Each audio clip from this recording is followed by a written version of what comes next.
Assalamualaikum warahmatullahi wabarakatuh. Selamat datang di channel saya Arlin Juanita. Pagi ini kita mau jalan ke agrowisata Tambi.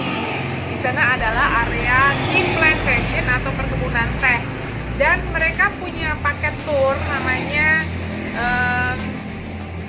Plantation Tour and Factory Tour. Jadi kita mau mengikuti acara ini selama 2 jam. Kita tadi udah janjian jam setengah 8 pagi di sana. Akan mengelilingi kebun, jadi kita ingin tahu apa, bagaimana, mulai dari penanaman, pemetikan, pemrosesan, sampai teh itu bisa kita nikmati sehari-hari. Ikuti kita ya. Oke.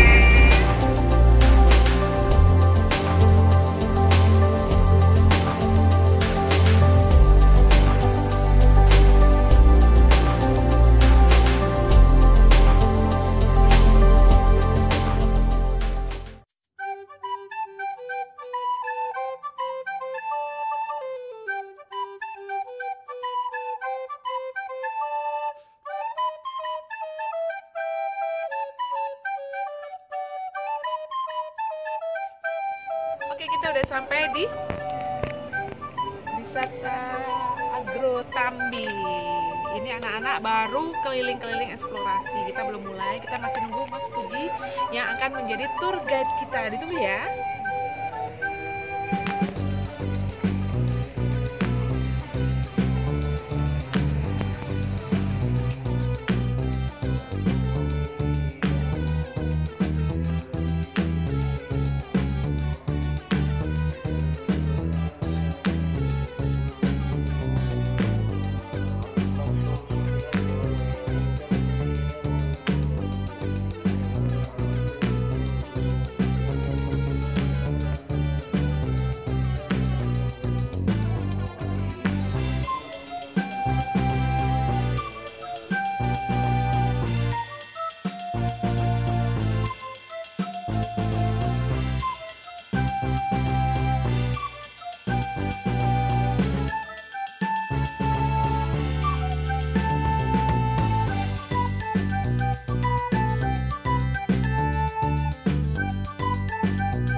Sedikit cerita dulu tentang flashback tentang sejarah.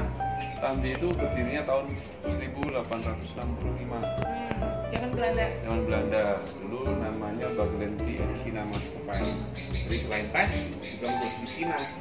Oh gitu. Nanti Sobat kita ya? bisa lihat pohonnya. Masih ada. Masih banyak.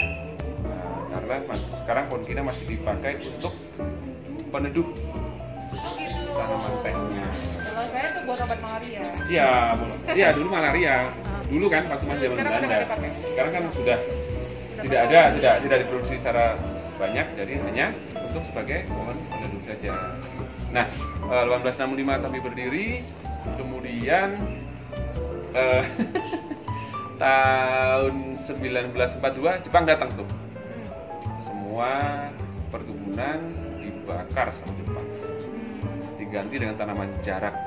Apa ya jarak itu kalau bahasa Inggrisnya apa ya? Kastor untuk bahan bakar dan bahan pelumas mesin perang Jepang.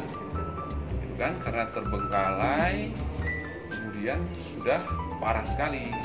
Kemudian 45 kita merdeka, seluruh aset perkebunan dinasionalisasi oleh pemerintah Republik. Kemudian ayo agresi militer kedua tahun berapa? Tahu nggak? Tahu nggak? Tahu nggak? 1948. 1958 Jepang Belanda datang lagi tuh. Apa namanya? 48 Jepang datang. Endingnya kan KMB tuh, kan Meja Bundar. Salah satu poin kesepakatannya adalah bahwa aset-aset yang tadinya dinasionalisasi harus dikembalikan kepada pemilik aslinya. Tapi karena sudah dibakar oleh Jepang tadi udah parah, sudah tidak sanggup mengelola, maka dijual lah perusahaan ini. Waktu itu dibeli oleh ex karyawan perkebunan Sudiro Sumito, karyawan sini juga. Nah, dari situ dalam perkembangannya sekarang Tambi ini 50% dimiliki oleh Pemda Wonosobo, 50%-nya oleh swasta Indo Global dalam parameter swasta nasional juga. Begitu. Selanjutnya sambil kita jalan. Iya. Yo, mari. Ada bocah di depan. Pagi, Bapak.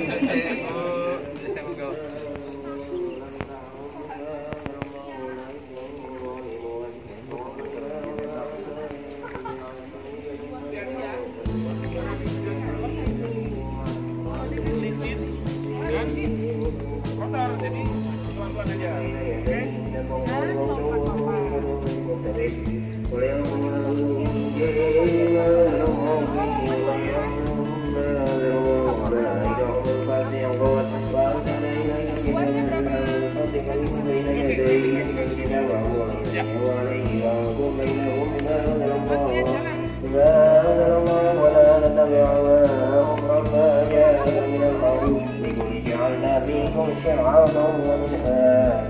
Wilayah pertama ada di sini di Tambi, kita produksi teh hitam. Kemudian wilayah kedua ada di lereng Sindoro sebelah selatan, itu bukan yang Pedakah. Oh, Pedakah kemarin kita Pedakah. di sana. Pedakah juga produksi teh hitam. Itu yang paling luas perkebunan di sana. Kemudian satunya lagi yang di Tanjung Sari. Pedakah yang belum begitu ya? Ya, belum begitu. Satunya di Tanjung Sari itu mulai teh hijau. Berarti dia paling rendah 700 meter. Yes. 400 ya? Enggak. 700. Kalau yang ini Kita sekarang di 1.400, 1.300. Pedakah 1.300. Sama ya? Paling tinggi kita ada di Blok Sikatok, itu yang di lereng sebelah utara. Itu 2.200. Nah, yang kita paling tinggi. Hei, jalannya ke sana, Fadil. Jalannya ke sana, bukan ke sana.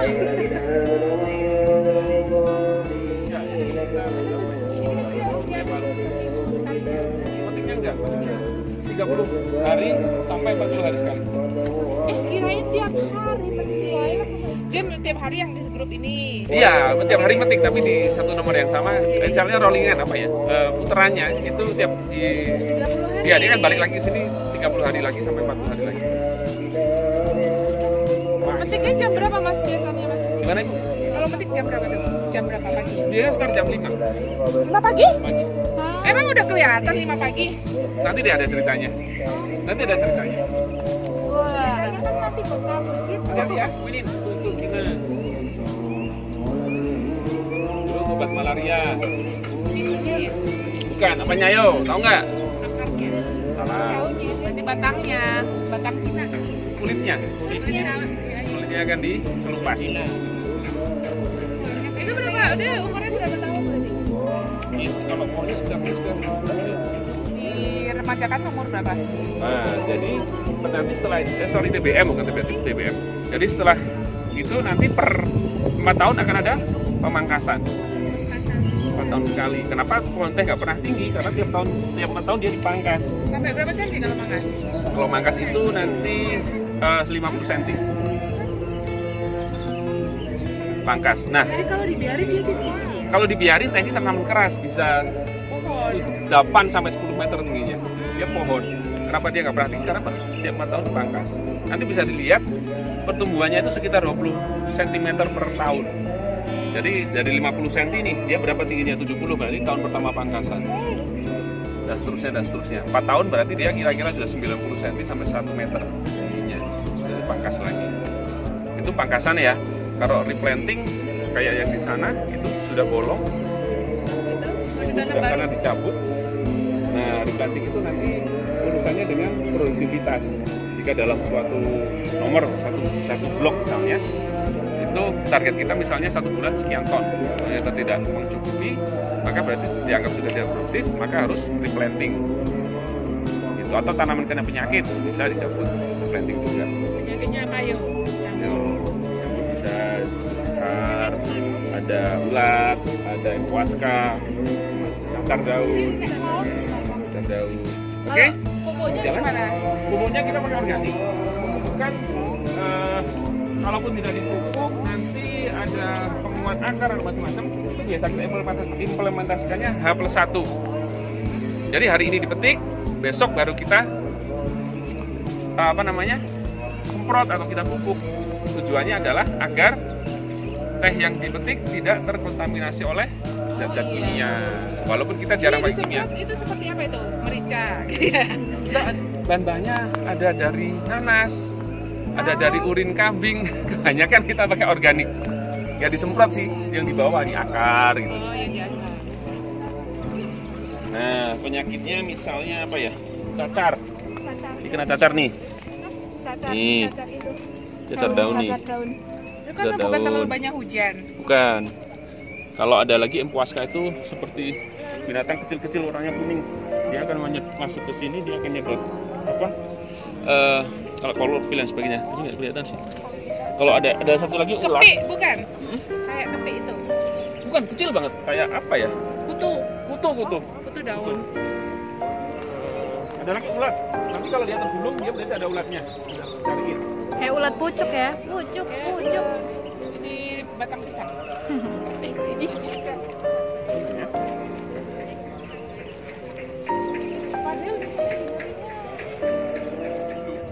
Ketika Belanda bikin perkebunan, dia memilih tempat itu tidak asal. Dia konsultannya dulu malah orang Jerman. Saya lupa namanya. Nah, ketika dulu dibikin, dia pasti akan memilih tempat dengan kriteria tertentu. Ketinggian tanah, kandungan air, kemudian suhu dan sebagainya. Angin. Karena kita misalnya punya lahan di sini 900 hektar, siapa yang mau ngairin tiap hari? Jadi harus dipilih dengan yang kadar air dalam tanah sini banyak. Jadi nggak usah nyiram juga, hujannya juga tinggi. Kalau melalui penelitian dahulu itu dalam zaman Jepang itu ya. sudah pasti orang zaman dulu kan gitu. Melalui penelitian sebelum ada tes dibuat. Iya, sebelum purna itu sudah ada lagi. Dan pasti dia konturnya akan bergelombang karena nanti anginnya harus pecah. Karena kalau, ya ini salah satu fungsi juga pohon-pohon ini itu pecah angin.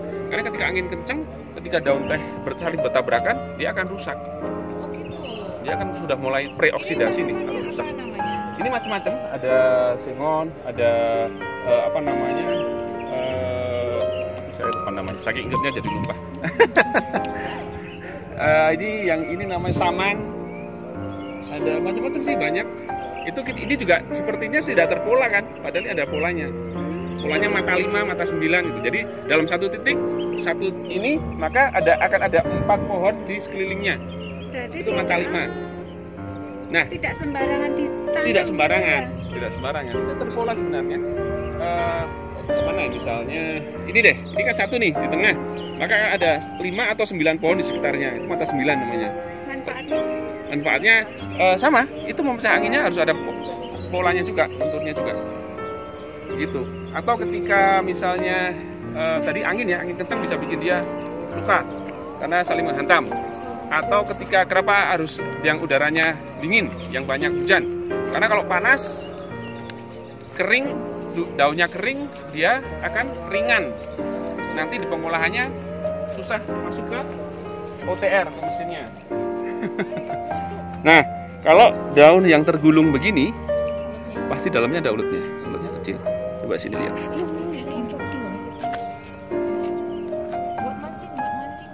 Tuh, ulutnya kecil putih itu loh. Itu Tuh. Ternyata kecil banget. Iya. Aku kira ulatnya kayak yang di iklan teh pucuk yang hijau ya, Bah.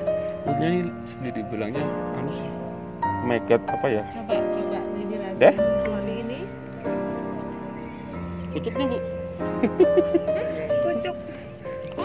Ya, Pucuk oke. So semua kenapa ini. Ibu tadi tanya kenapa harus pagi metiknya?